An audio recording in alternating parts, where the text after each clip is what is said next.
The Spanish invasion, Rodrigo's climb, and the purchase of the papacy. The Renaissance in Rome was not merely an age of artistic beauty and philosophical rebirth. It was an age of lethal ambition, where the sacred and the profane were fused in the pursuit of power. At the dark heart of this period lay the Borgia family, a name synonymous with corruption, poison, and the ultimate mastery of political ruthlessness. This is the story of how a Spanish family invaded the highest office of the Italian world, forever redefining the papacy and the meaning of sin. Our saga begins with Rodrigo de Borgia, later known as Rodrigo Borgia, a man born into minor Spanish nobility who carried the ambition of an empire in his heart. His destiny was forever altered by his uncle, a lone soul de Borgia, who ascended to the papacy as Calixtus III.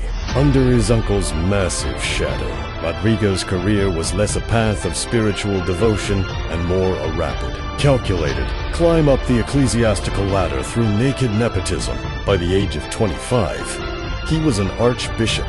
By 31, he was a cardinal, and soon after, he held the powerful post of vice-chancellor of the Holy Roman Church, position of immense wealth and influence over the Papal States. Rodrigo quickly established himself as one of the richest and most worldly figures in Rome. He amassed incredible wealth, built magnificent palaces, and ignored the sacred vows of celibacy with casual impunity. His most significant attachment was to Vanessa de Catine, a charming and intelligent Roman courtesan.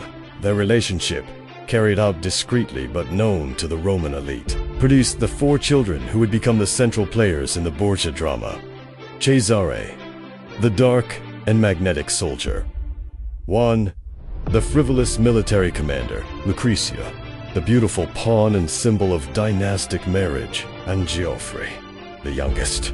Rodrigo's ambition was never satisfied by wealth or influence alone. When the ailing Pope Innocent VIII died in July 1492, the opportunity to seize the papal throne arrived. The ensuing conclave of 1492 was not a pious debate among men of God. It was an open market of souls, bribes, and political futures. Rodrigo entered the conclave as the strongest candidate, largely because he was the wealthiest. He masterfully executed his campaign, employing calculated corruption that shocked even Renaissance Italy. To secure the crucial votes, Rodrigo deployed his vast resources. He promised vast sums of gold, titles, and lands. The pivotal moment came when he sent for mules laden with silver to the palace of the aging and influential Cardinal Ascanio Sforza, effectively purchasing Sforza's vote and influence over several other cardinals. Sforza was also promised the highly coveted position of vice-chancellor, Rodrigo's own former post. Other key cardinals were bought off with promises of wealthy benefices and bishop. On August 11, 1492, the votes were cast. Rodrigo Borgia emerged not through divine intervention, but through the strategic deployment of greed. He took the name Pope Alexander VI. His ascension sent a seismic wave across Europe. In the Vatican, the Spanish Borgia had conquered the heart of Italian power. He was a pope with not just a political agenda, but a public family scandal that horrified and galvanized his powerful enemies, including the formidable Orsini and Colonna families. With the papacy secured, Alexander VI immediately focused on consolidating his family's position. Cesare, his brilliant but dark-souled eldest son, was initially slated for a career in the church. Lucrezia, the darling of the family, would be used to forge crucial alliances through strategic, politically motivated marriages. Juan was groomed for military command. The era of the Borgias had begun. Poppy Alexienda, sees the wealthiest man in Rome, now commanded both the spiritual and temporal power of God on earth, all for the benefit of his beloved children. But the price of this purchased papacy would be paid in blood, conspiracy, and the corruption of every principle the church was supposed to uphold. The stage was set for a decade of unparalleled Renaissance debauchery and political warfare. The French Storm, Lucrezia, the chess piece, and the rise of rivalry. Pope Alexander VI had secured the papacy through wealth and corruption, but his true reign was dedicated to a single audacious goal: transforming the papacy into a dynastic kingdom for his 4 Spanish children. His immediate focus was the placement of his heirs into positions of unassailable power, ignoring the rising unrest among the Roman and Italian noble families who despised the foreign Borgia influence. Cesare, the brilliant but temperamentally unstable eldest son, was initially forced into the church against his wishes for a military career. Alexander VI immediately bestowed upon him the cardinal's hat. Juan, the middle son, who was vain, aggressive, and utterly incompetent, was given the title of Captain General of the Church. Groomed to be the family's military arm, Lucrezia, the beautiful and highly intelligent daughter, was the family's most precious diplomatic commodity, strategic pawn whose hand in marriage would secure vital political alliances. In 1493, Alexander VI used Lucrezia to forge a crucial link with one of Italy's dominant families by marrying her to Giovanni's, the Duke of Pesaro, and cousin to the powerful Duke of Milan. This alliance was designed to stabilize the turbulent Papal states and secure Alexander's political flanks. Lucrezia's wedding was a shocking spectacle of secular celebration held right in the Vatican, featuring banquets and explicit entertainment, blatant public rejection of papal piety that horrified the church's tradition. This carefully constructed peace was violently shattered in 1494 by the arrival of the French storm. King Charles VIII of France, commanding a massive modern army equipped with superior artillery, invaded Italy, asserting his ancient claim to the Kingdom of Naples. The invasion destabilized the entire peninsula, and Alexander VI found himself facing the threat of deposition or worse, as the enormous French army marched directly towards Rome. Alexander VI, trapped between the advancing French and his own Roman enemies, executed a terrifying diplomatic tightrope walk. He initially prepared for resistance, but when the sheer scale of Charles VIII's force became clear, the Pope swallowed his pride.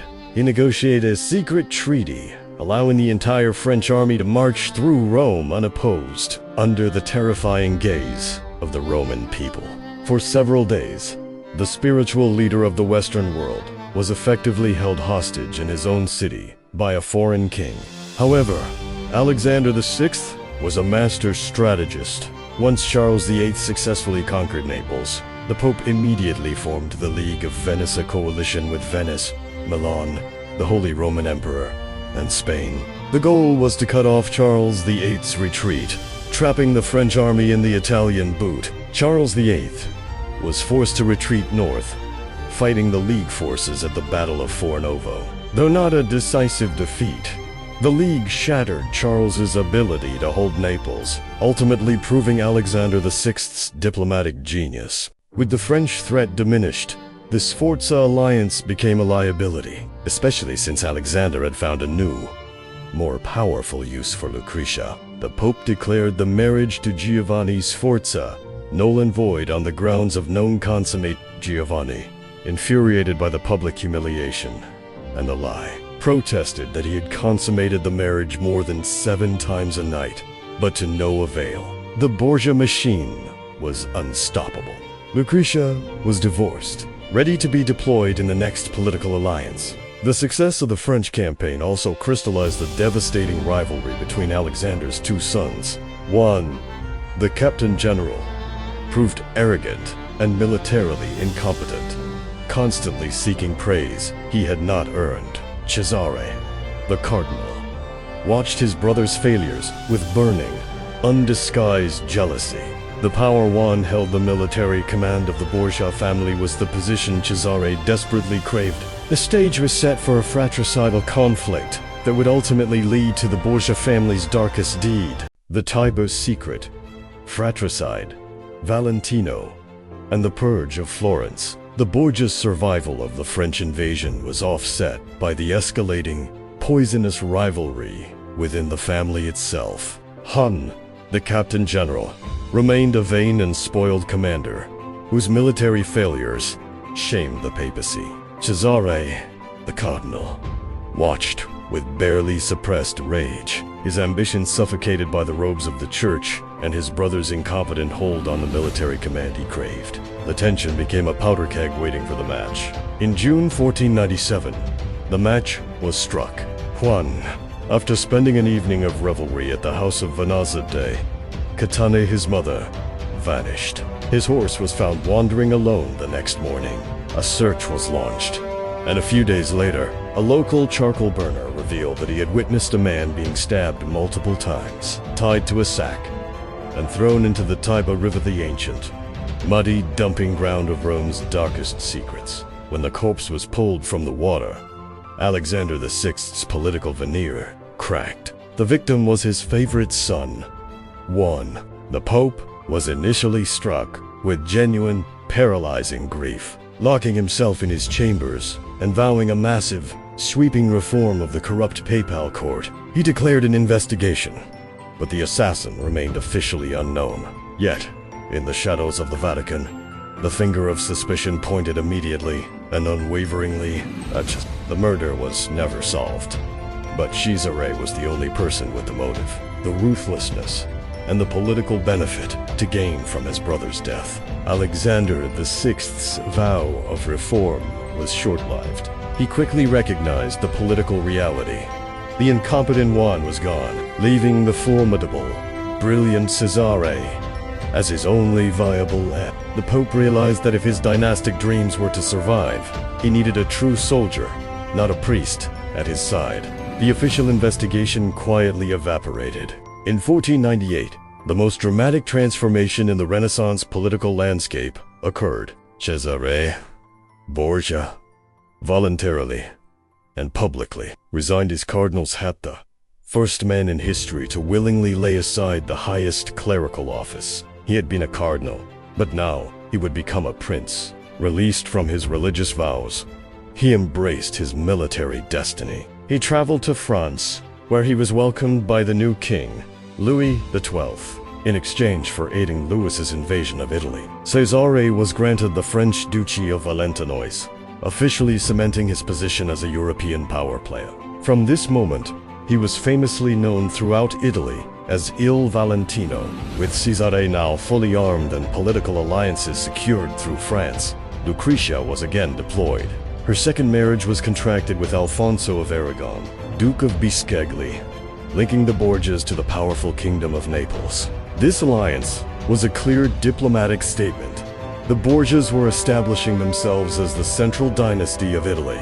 However, the Borgias faced a severe threat, not from armies, but from morality. In Florence, the Dominican friar Girolamo Savonarola was preaching fiery, apocalyptic sermons against the corruption of the church, naming Alexander VI and his degenerate court as the source of all evil. Savonarola's movement threatened to trigger a moral revolt across Italy. Alexander VI could tolerate military threats, but not moral challenges to his authority. Using all his spiritual and temporal weapons, Alexander VI worked tirelessly to neutralize the threat.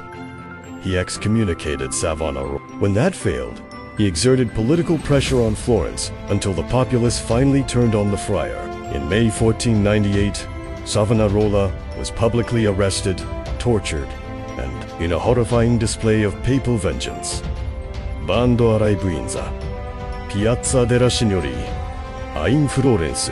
The message was clear. No one, neither political enemy nor moral prophet, could stand against the power of the Borgia Pope. With all internal and external moral challenges silenced, Cesare was now ready to carve out a kingdom in central Italy. The Serpent's Coil, Caesar's kingdom and the murder of the prince, with the moral thread of Savonarola extinguished, the shame of Fratricide buried, the Borgia machine focused entirely on its grandest project, forging a secular kingdom in central Italy for as Il Valentino. Cesare now commanded the papal armies and embarked on the ruthless Ramonia campaign, 1499 to 1502, targeting the small, independent lords who nominally controlled the papal states, but often defied Rome's authority. Caesar's military genius was undeniable, matching his cruelty. His campaigns were swift, precise, and brutal. He conquered Imola for Oak and Rimini, often using overwhelming force and, more effectively, the psychological terror of his reputation. His famous Spanish lieutenant, Miqueret de Correda, became the dreaded enforcer, leaving behind a trail of executed rivals. The ultimate goal was to unify these territories into a single, powerful duchy of Romania, transforming the Borgia family from mere corrupt popes into legitimate ruling monarchs. While Cesare was away fighting, Lucrezia's political status ascended rapidly. Alexander VI openly trusted his daughter, seeing in her the capacity for political leadership that transcended her sex, in a truly shocking, unprecedented move in the history of the Church. The Pope officially appointed Lucrezia as the governor of the Vatican during his absence, on religious duties. This meant she held the keys to the papal chambers, and was granted the authority to open the Pope's official, mail, and conduct papal business.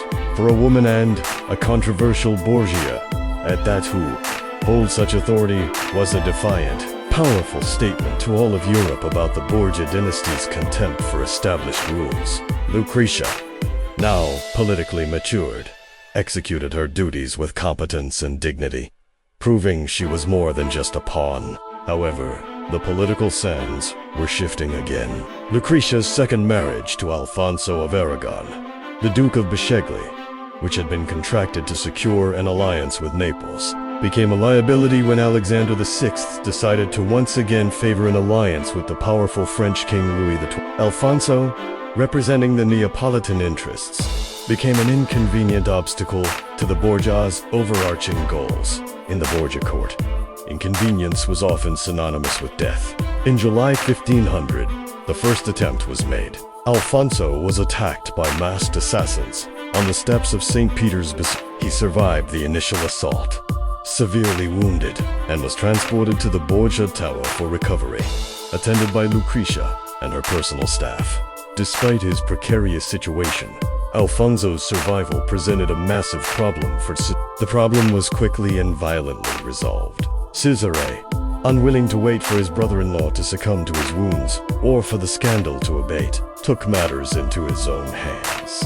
His chief assassin, Miqueret de Correda, entered Alfonso's recovery room.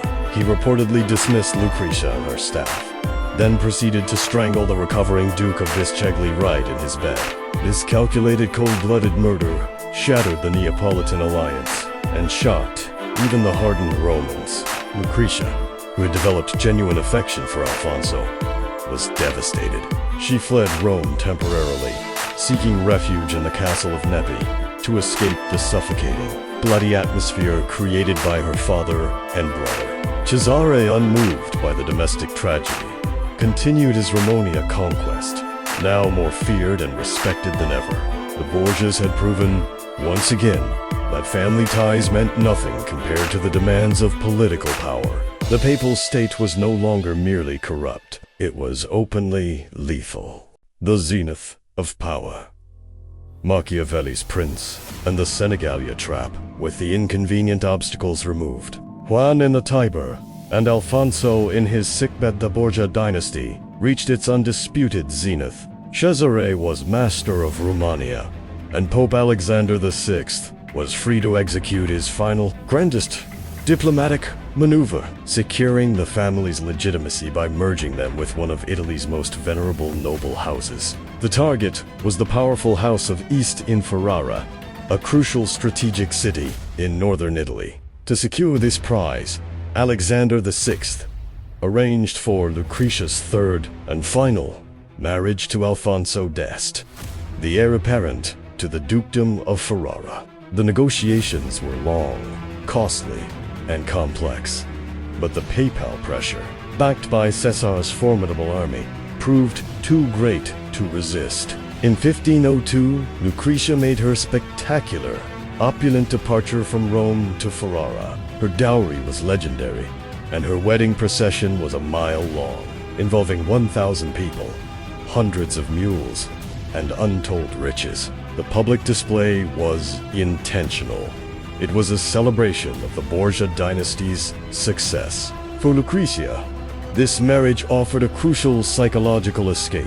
She was finally removed from the toxic, murderous palace of her father and brother, In Ferrara, she would find a measure of political stability and respect, eventually flourishing as an effective and beloved duchess. Meanwhile, Cesare, now the supreme secular power, continued to consolidate his duchy of Roma. His governance was a masterclass in swift, brutal effectiveness to crush the localized rebellion and banditry that plagued the region. Cesare hired Ramiro the Orco, a lieutenant whose efficiency was matched only by his cruelty. The Orco pacified the region through wholesale terror, executing hundreds without trial. Once order was brutally restored, Cesare, ever the political opportunist, realized the Orco had become a liability and a symbol of tyranny. In a classic act of Machiavellian political theater, Cesare had the Orco's body publicly chopped into pieces and left in the piazza of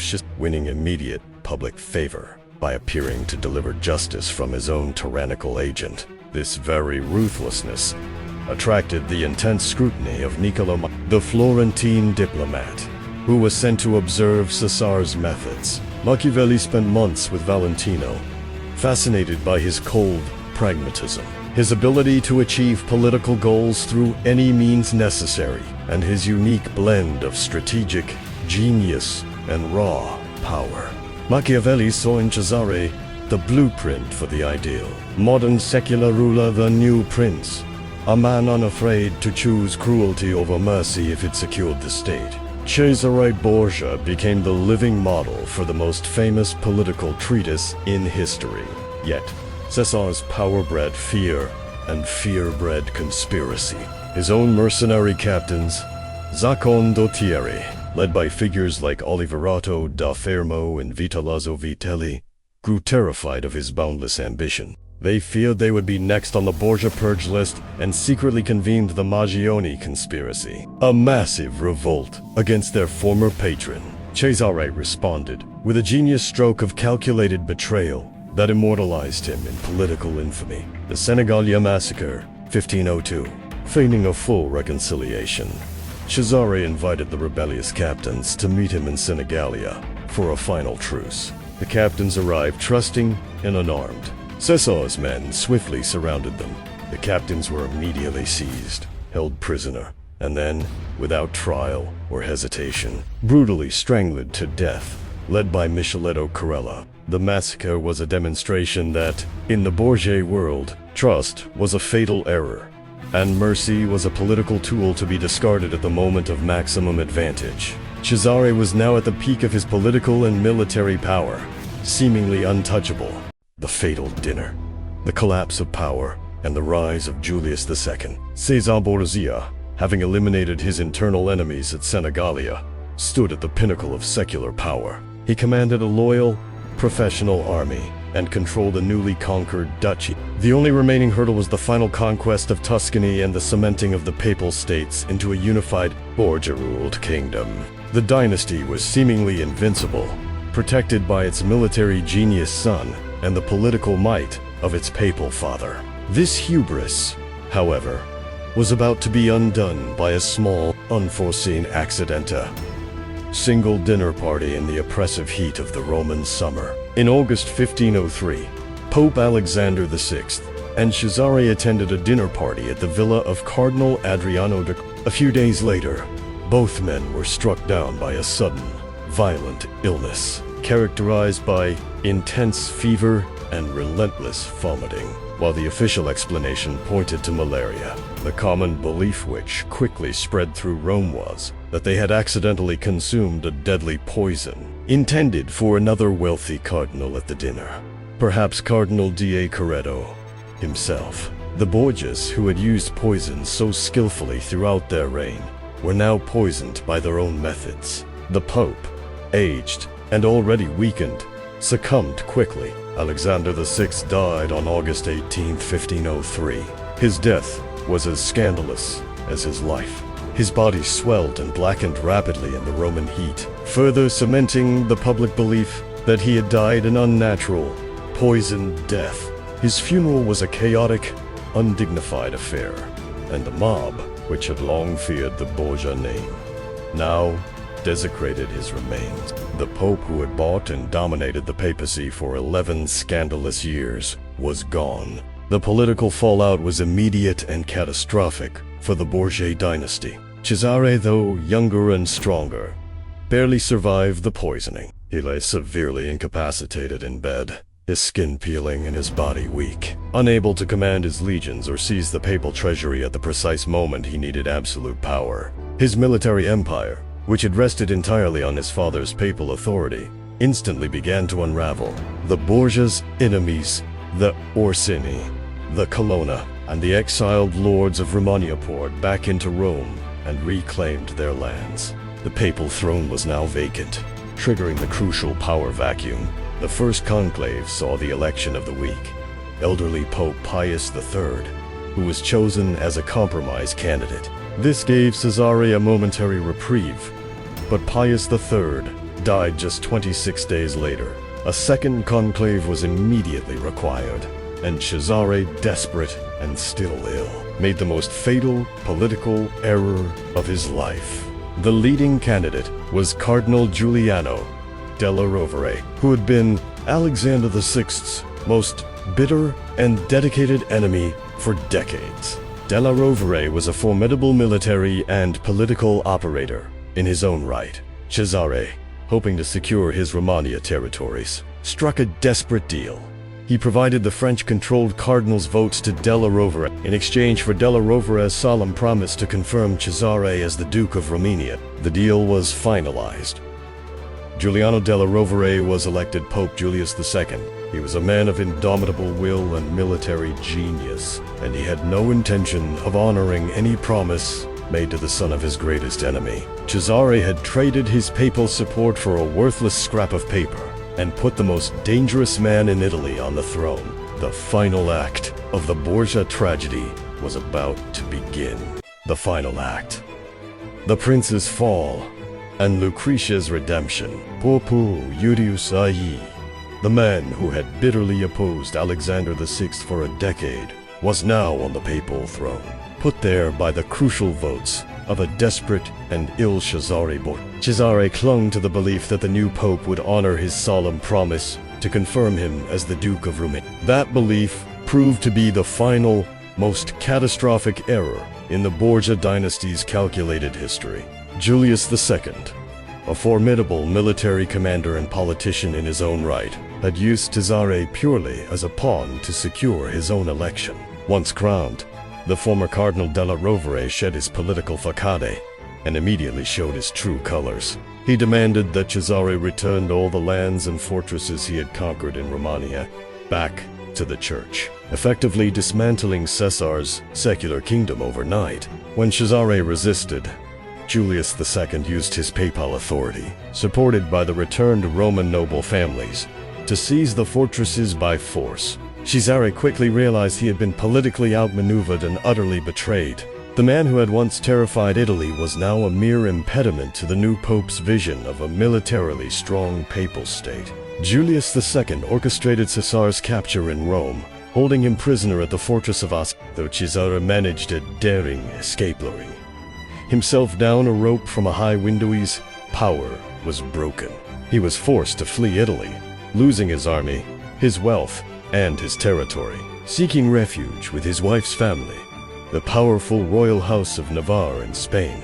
The ultimate tragedy of Cesare Borgia was that the man Machiavelli deemed the perfect prince ruthless, brilliant, and strategically superior fell, not because of a grand defeat, but because of a single ill-timed death and a moment of political weakness. He tried to rebuild his career as a military commander in the service of his brother-in-law, King John III of Navarre, leading minor skirmishes on the borders of the kingdom.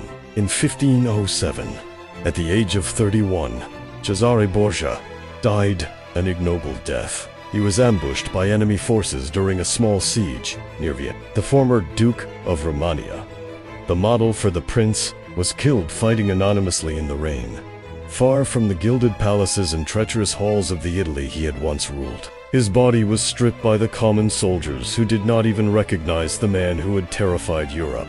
In stark contrast, Lucrezia Borgia found redemption in Ferrara. Removed from the poison and chaos of Rome, she blossomed into a respected patron of the arts and literature, successfully fulfilling her duties as the Duchess of Ferrara. She bore Alfonso d'Este several children, securing the Borgia bloodline within the established nobility. When she died in 1519, she was remembered not as the incestuous poisoner of legend, but as a wise and capable Renaissance duchessa, only Borgia to truly win the final political game. Legitimacy. The Borgia dynasty ultimately failed to establish a perpetual monarchy, but their legacy was immortalized. They left behind a Rome that was politically stronger, yet morally bankrupt. The Borgia name remains synonymous with the excesses of power, a haunting reminder, immortalized in the pages of Machiavelli's philosophy. That, in the Renaissance, the art of power required only two things: ruthlessness and opportunity. Regardless of the spiritual or moral cost, the papal throne was never again purchased so openly. But the Borgia precedent ensured that the art of political assassination and dynastic maneuvering would forever cast a dark shadow over the heart of the Christian world.